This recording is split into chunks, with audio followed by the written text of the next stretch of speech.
जय सीताराम। श्री राम जय राम, जय जय जय राम। श्री राम जय राम, जय जय जय राम।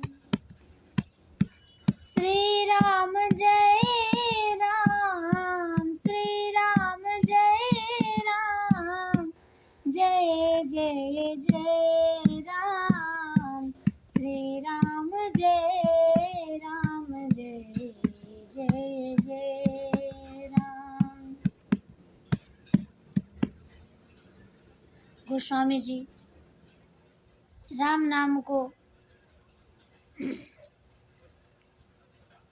नाम के विषय में इतना दृढ़ कर रहे हैं और क्या कहते हैं कि राम नाम मनुष्य के जीवन में क्या क्या प्रभाव लाता है।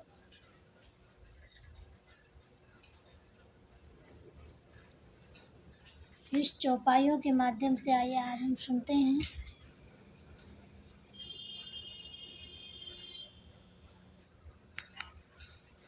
मंत्र महामणि विषय व्याल के, मंत्र महामणि विषय व्याल के, मेटत कठिन कुअंक भाल के, मेटत कठिन कुअंक भाल के।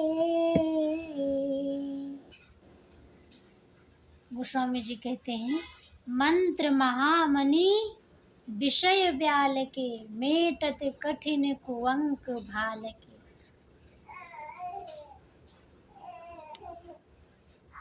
गोस्वामी जी कहना चाहते हैं कि राम नाम तो वह कार्य करता है जो शायद बड़े बड़े औषधि या बड़े बड़े तकनीकियां कार्य करती हूँ,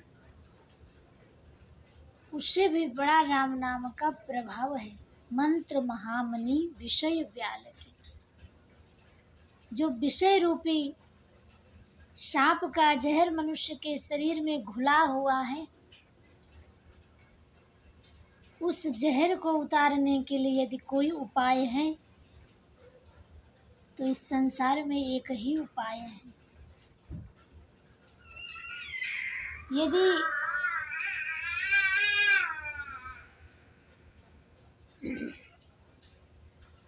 कोई बीमारी हो तो उसे दवा ठीक कर सकता है, लेकिन यदि विषय रूपी सांप का जहर मनुष्य के शरीर में फैल चुका है तो उस जहर को उतारने के लिए केवल और केवल यदि कोई औषधि है तो हरि नाम रूपी औषधि, राम नाम औषधि है।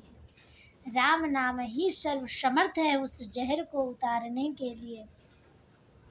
मेटत कठिन कुअंक भाल के, कहते हैं कि भैया जो भाग्य में लिखा है वो मिट नहीं सकता, लेकिन गोस्वामी जी के दावे के साथ कहते हैं नहीं, मेटत कठिन कुअंक भाल के।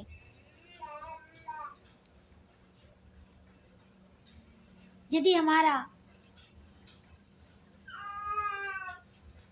प्रारब्ध या किसी कारण से हमें कष्ट मिल रहा है,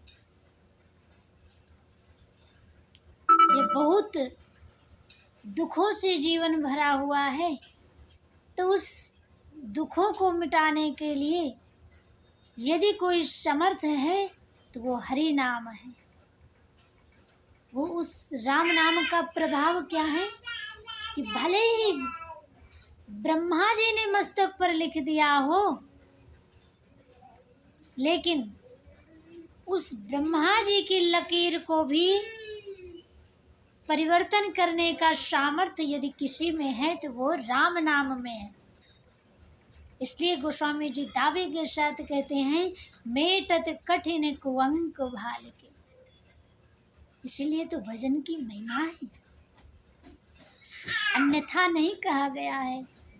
राम नाम की महिमा को अन्यथा नहीं कहा गया है, इसीलिए कहा गया है क्योंकि राम नाम हमारे जीवन को बिल्कुल नया कर देता है, नए रूप में परिवर्तित कर देता है। हमारे स्वभाव, हमारे विचार, हमारी सोच, हमारी दृष्टि, हमारी सृष्टि सब कुछ परिवर्तन कर देता है। इसलिए हरि नाम की महिमा है। गोस्वामी जी ने दावे के साथ कहा है।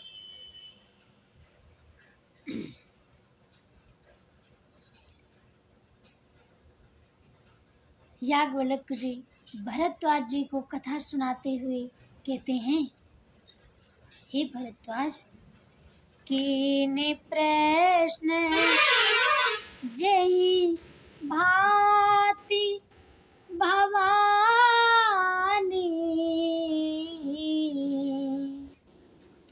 जय विधि शंकर का बखानी,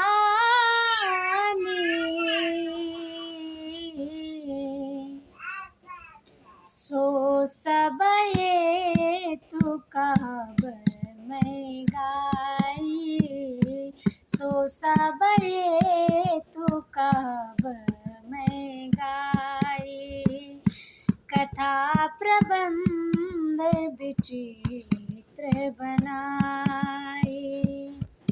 हे भरद्वाज मुनि, जिस प्रकार से माँ भगवती ने भोलेनाथ बाबा से प्रश्न किया और उन सभी प्रश्नों का उत्तर भोलेनाथ बाबा ने एक एक करके दिया, तो हे भरद्वाज जी, हम सभी प्रश्नों का उत्तर देंगे और आपको रामचरितमानस सुनावेंगे।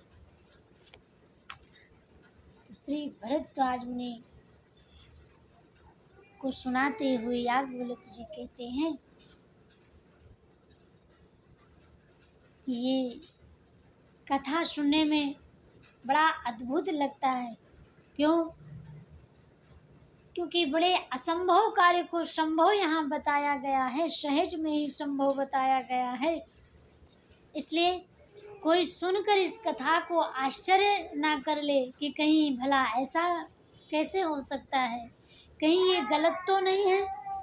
तो गोस्वामी जी पहले से ही सचेत करते हैं। देखिए, जय यही कथा सुनी नहीं होई, जनि आचरज करे सुनी सोई, जनि आचरज करे सुनी सोई,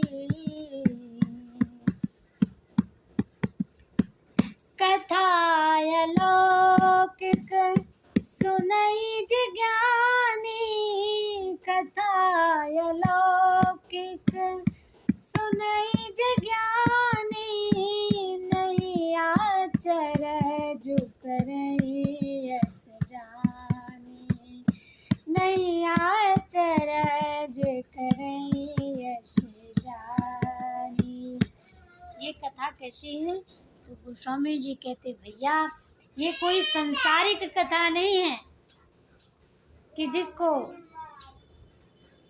जो बात सहज में समझ में आ जाए। ये कथा तो अलौकिक कथा है, क्योंकि जो भगवान अलौकिक हैं उन भगवान की ही अलौकिक कथा है। तो इसलिए जनि आचरज करे सुनी सोई, इसलिए इस कथा को सुनकर कोई आश्चर्य ना करे। और गोस्वामी जी कहते हैं, यही विधि सब संशय कर दूरी, सिर धरि गुरु पद पंकज धूरी, प्रकार गोस्वामी जी गुरुदेव के श्री चरणों में प्रणाम करते हुए पुनः फिर से सबको प्रणाम करते हुए इस कथा श्री रामचरितमानस कथा का आरंभ करते हैं। सादर सेवई नाई अब माथा बरनऊ बिसद